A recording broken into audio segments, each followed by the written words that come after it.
এবার পদত্যাগ করলেন বারাসাত পুরসভার চেয়ারম্যান সুনীল মুখোপাধ্যায়। তিনি পদত্যাগ করেছেন, আর শুধুমাত্র এই চেয়ারম্যানই নয়, ভাইস চেয়ারম্যান সহ 8জন কাউন্সিলরের পদত্যাগ করেছেন। অর্থাৎ 8জন কাউন্সিলর তারাও পদত্যাগ করেছেন। বাকিরা পদত্যাগ করতে পারেন বৃহস্পতিবার।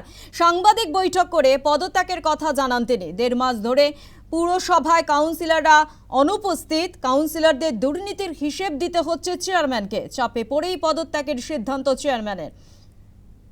এবার বারাসাত পুরসভার চেয়ারম্যান তিনি পদত্যাগ করলেন। আপনাদের শোনাবো যে পদত্যাগী চেয়ারম্যান অর্থাৎ সুনীল মুখোপাধ্যায় তিনি কি বলছেন।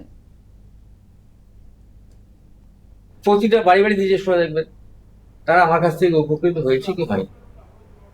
কিন্তু আমি যখন দেখলাম যে আমার ওয়ার্ড থেকে 1934 ভোটে আমি হারলাম, তখন আমি মনে করলাম যে আমার প্রতি মানুষের আর আস্থা নেই।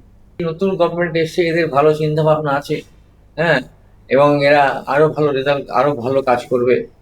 আমার কাছে আজকে যা খবর আছে তাতে আমরা 8 জন করেছি। আগামীকাল থেকে বৃহস্পতিবারের মধ্যে সবাই করে দেবে। মানুষের পরিষেবাগুলো এখন তো কাউন্সিলর যেহেতু কেউ থাকবে না, এখন পরিষেবা দেবে হচ্ছে পৌরসভা যদি অ্যাডমিনিস্ট্রেটর বসে, অ্যাডমিনিস্ট্রেটর দেবে, ইও দেবে। মূলত এই দুজন পরিষেবা